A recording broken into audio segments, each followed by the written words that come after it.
क्या सच में इतने बेवकूफ लोग दुनिया में मौजूद हैं जिन्हें सही में लगता है कि हमारी धरती गोल नहीं है? मैं हूँ और आपको भी मैं ये सोचने पर मजबूर कराऊंगा कि हमारा जो अर्थ है वो वाकई फ्लैट है।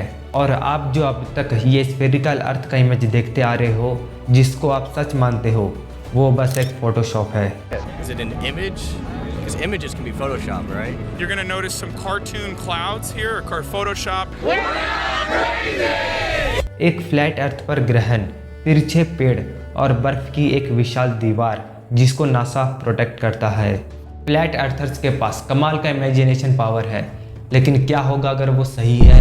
हजारों सालों तक लोग यही सोचते रहे कि अर्थ फ्लैट है और हर चीज़ इसके चारों ओर घूमती है। फिर आए ग्रीक फिलोसोफर पैथागोरस, एरिस्टोटल और इराटोस्थेनेस, जिन्होंने बताया कि हमारा अर्थ स्फेरिकल है, एक गोलाकार है। जिसके बाद आते हैं निकोलस कोपरनिकस, अपने शानदार नए सिद्धांत को इंट्रोड्यूस करता है। निकोलस का सिद्धांत कहता है कि पृथ्वी फ्लैट नहीं है और डेफिनेटली किसी भी चीज़ का सेंटर नहीं है। उनके ऑब्जर्वेशन से पता चला कि सन अर्थ का चक्कर नहीं लगाता है, बल्कि अर्थ सन का चक्कर लगाता है। लेकिन हजारों साल बाद आज हम 21st सेंचुरी में है और आज भी कुछ लोगों का मानना है कि अर्थ फ्लैट है। इसको मानने वालों के यूट्यूब, फेसबुक पेज पर आपको लाखों फॉलोवर दिखेंगे। गूगल पर फ्लैट अर्थ प्रूफ शब्द का सर्च देखो, समय के साथ इस तरह दिखाई देता है। मान लीजिए कि जो हमारा अर्थ है वो फ्लैट है, लेकिन वो काम कैसे करेगा? लेकिन उससे पहले क्या आप जानते हो कि हमारे अर्थ का शेप स्फेरिकल क्यों होता है? ग्रेविटी ही है जो मटेरियल्स को हर तरफ से एक समान डायरेक्शन में खींचता है। एज अ रिजल्ट मटेरियल एक गोले में बदल जाता है। लेकिन नो डाउट फ्लैट अर्थ के केस में ये कंडीशन नहीं होगा। राउंड अर्थ से जो डिसएग्री करते हैं वो सोचते हैं कि ग्रेविटी जैसी कोई चीज़ ही नहीं है। अगर आप कुछ रियल साइंस चाहते हो तो हाँ, फ्लैट अर्थ पर ग्रेविटी होगा और अर्थ पर ग्रेविटी का सेंटर ये मिडल में होगा। अर्थ पर और उसके आसपास की हर चीज़ इस पॉइंट की ओर खींची जाएगी। अगर आप सेंटर से जितना दूर होंगे ये खिंचाव उतना ही मजबूत होगा। इसी वजह से आप फ्लैट अर्थ के किनारे तक नहीं पहुंच सकेंगे। वहाँ चारों ओर ग्रेविटी इतना मजबूत होगा कि आपके लिए वहाँ तक पहुँचना इम्पॉसिबल होगा। आप शायद कभी भी बर्फ़ की 150 फीट ऊंचे दीवार को नहीं देख सकोगे जो फ्लैट अर्थ के किनारे पर बर्फ़ की दीवार से घिरा हुआ है। और आप कभी भी नहीं देख सकोगे कि फ्लैट अर्थ के दूसरे साइड में क्या है।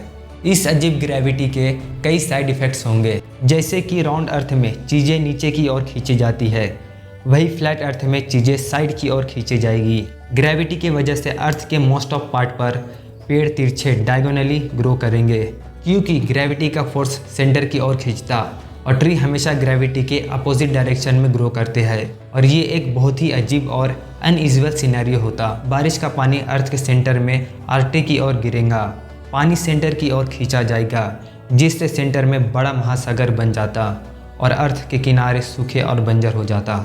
एक बड़ा प्रॉब्लम फ्लैट अर्थ पर हवा का दबाव होगा। ग्रेविटी अर्थ के सेंटर की ओर हवा को खींचेगा, जिससे किनारे के आसपास के एरिया में बहुत ही कम या बिल्कुल भी हवा का दबाव नहीं होगा। ये काफ़ी बुरा हो सकता है क्योंकि फ्लैट अर्थ में ऑस्ट्रेलिया में रहने वाले लोगों के पास सांस लेने के लिए सफिशिएंट ऑक्सीजन नहीं होगा और मिडल में रहना बिल्कुल भी पॉसिबल नहीं होगा क्योंकि एटमॉस्फेयर के प्रेशर से कुचल जाएंगे। एक फ्लैट अर्थ के चारों ओर कोई भी जियोमैग्नेटिकल फील्ड नहीं होगा। ये फील्ड अर्थ के कोर के एक्टिविटी से जनरेट होता है। एक फ्लैट अर्थ पर ऐसा कभी भी नहीं होगा। कोई भी चीज़ हमारे एटमॉस्फेयर को अपनी जगह पर रोक कर नहीं रखेगा और आखिर में ये सब स्पेस में फैल जाएगा और हम सोलर रेडिएशन के कांटेक्ट में आ जाएंगे और हमारे पास प्लैनेट पर कहीं भी सांस लेने लायक हवा नहीं होगा। चलिए अब एक और सवाल पर आते हैं कि दिन और रात का साइकिल या टाइम जोन किस तरह होगा और रोटेशन साइकिल कैसा होगा। सभी फ्लैट अर्थ को मानने वालों को पता है कि सन अर्थ का चक्कर लगाता है और मून भी यही करता है। वो दोनों ही लगभग 50 km डायमीटर के हैं और ये जाइंट स्पॉटलाइट की तरह काम करता है। लेकिन चलिए इस साइंस को इक्वेशन में लाते हैं। अगर सन एक स्पॉटलाइट के रूप में काम करता है तो आप इसे पृथ्वी पर हर जगह से देख पाएंगे। इस सिस्टम में डे नाइट साइकिल नहीं होगा क्योंकि फ्लैट अर्थ पर दिन के साथ रात होने के लिए सन को अर्थ के रोटेशन इस तरह से करना होगा कि जब सन ऊपर होगा तो पूरा अर्थ पर दिन का समय होगा और जब सूर्य अस्त होगा तो अर्थ पर रात होगा। कोई टाइम जोन नहीं होगा और कोई सीज़न भी नहीं होगा।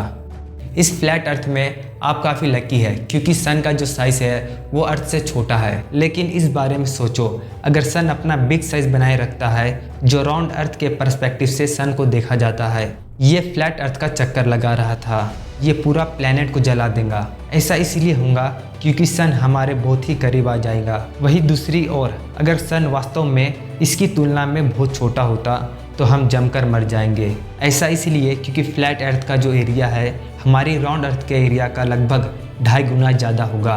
हमें रेगुलर साइज़ की सन की एनर्जी का सिर्फ 1/3 ही मिलेगा, जो कि फ्लैट अर्थ पर लाइफ की एग्जिस्टेंस के लिए काफ़ी नहीं है। चंद्र ग्रहण कैसा होता?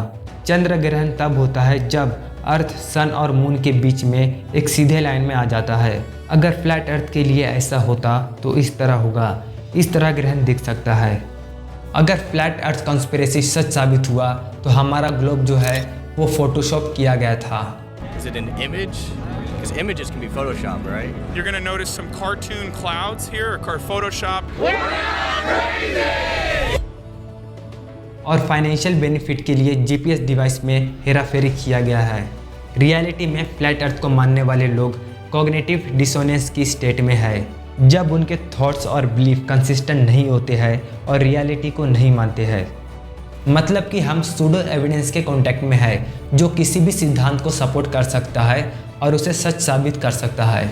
अगर आज पाइथागोरस, एरिस्टोटल और कोपरनिकस यूट्यूब पर फ्लैट अर्थ कंस्पिरेसी के वीडियो को देखने में घंटों बिताए होते तो वो भी एक्सेप्ट कर लेते कि हमारा अर्थ जो है वो वाकई फ्लैट है। फिलहाल आज की वीडियो में इतना ही। नेक्स्ट वीडियो इससे भी मज़ेदार होगा। वीडियो इन्फॉर्मेटिव लगा हो तो लाइक मार के चैनल को सब्सक्राइब कर लो। चलिए मिलते हैं नेक्स्ट एपिसोड में।